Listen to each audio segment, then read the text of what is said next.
എരുവ ശ്രീകൃഷ്ണസ്വാമി ക്ഷേത്രത്തിലെ 5ാം തിരുവുത്സവം വിവിധ ചടങ്ങുകളോടെ നടന്നു. നിരവധി ഭക്തജനങ്ങൾ പങ്കെടുത്തു.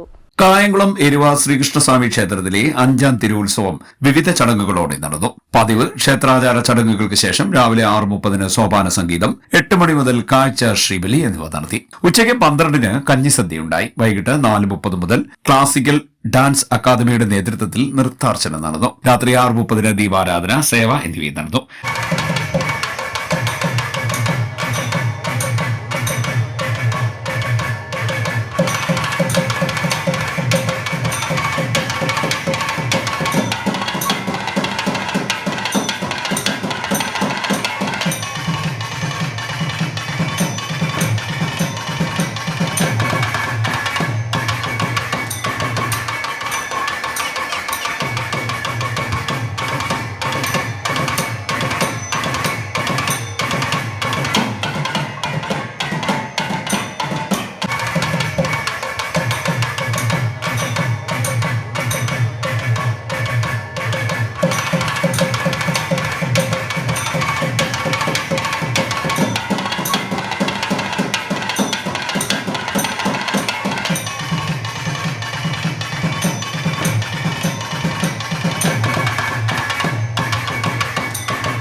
ചേപ്പാട് ആർ തുളസികൃഷ്ണ, ഹരിപ്പാട് സന്ദീപ് എന്നിവരുടെ നാദസ്വരവും, കണ്ണമംഗലം ശിവപ്രസാദ്, ചെറിയനാട് സുഗു, മണ്ണാർശാല കണ്ണൻ എന്നിവരുടെ തവിൽ വാദ്യവും നടന്നു.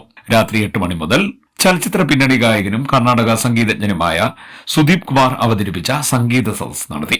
ഉത്സവ ചടങ്ങുകൾക്ക് president Jayakumar Gokulath Variyam, secretary N Raveendran, treasurer S Dileep Kumar എന്നിവർ നേതൃത്വം നൽകി. CDNet news, Kayamkulam.